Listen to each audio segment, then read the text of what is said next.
Die adjunkpresident se reis na Japan het belastingbetalers R2,3 miljoen uit die sak gejaag en sowat 34.500 pasiënte wag sedert Januarie vanjaar om in Gautengse staatshospitale geopereer te word.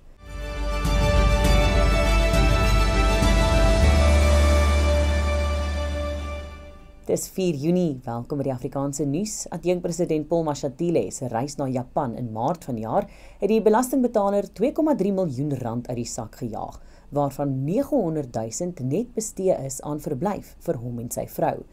Dit kom nadat die belastingbetaler meer as R5 miljoen moes opdok vir sy reis verlede jaar na die Verenigde Koninkryk, waarvan meer as R2 miljoen aan verblyf in Londen bestee is. Die inligting het rugbaar geword uit 'n parlementêre antwoord op 'n vraag van Action SA se hoofsweep, Lerato Ngobeni, wat haar skok uitgespreek het oor die regering se buitensporige uitgawes op internasionale reise.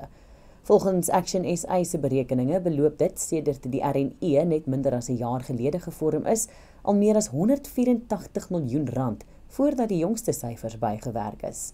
Ngobeni eis nou 'n antwoord by Mashatile oor sy reise sedert 3 Julie 2024. Wat dit gekos het en wat die doel daarvan was. Die voormalige premier van die Vrystaat, Ys Magashule, is ontevrede met die Hooggeregshof in Bloemfontein se besluit om die omstrede asbesdak auditsaak na volgende jaar uit te stel. Regter Philip Loubser het die verhoor tot 26 Januarie 2026 uitgestel. Die hof het gister beslis dat Magashule se voormalige persoonlike assistent, Morohadu Chalota, se uitlewering vanuit Amerika onwettig was, en dus is alle klagtes teen haar teruggetrek. 'n Aansoek om verlof tot appel oor Chalota se uitlewering sal volgende Vrydag op 13 Junie aangehoor word. Magashule, die sakeman Edwin Sodi en 15 medebeskuldigdes, waaronder 5 maatskappye, staan tereg op aanklagte van korrupsie, bedrog, geldwasery en die oortreding van die Wet op Openbare Finansiële Bestuur. Dit hou verband met die asbesdaksaak van R225 miljoen. Sowat 34.500 pasiënte wag sedert Januarie vanjaar om in Gautengse staatshospitale geopereer te word.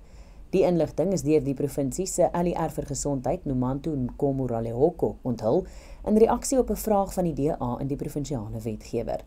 Die grootste waglys is by die Steve Biko Akademiese Hospitaal in Pretoria en die getal staan op 6.764. Die Chris Hani Baragwanath Hospitaal het die tweede langste waglys van meer as 6.200, gevolg deur die George Mukari Hospitaal waar meer as 5.300 pasiënte wag om operasies te ontvang.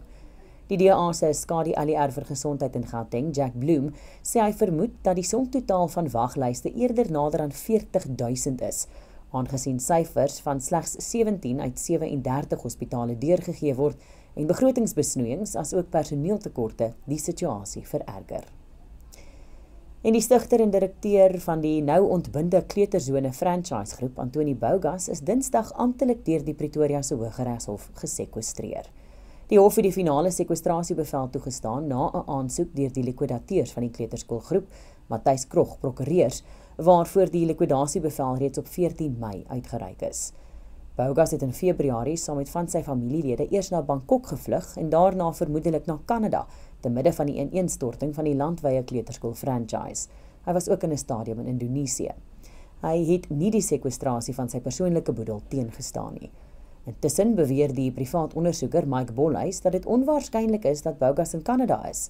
Bolhuis en sy span is op Bougas se spoor sedert hy die land vroeër vanjaar verlaat het. Dit is die nuus in 'n neutedop. Baie dankie vir die saamkyk. Groete tot môre.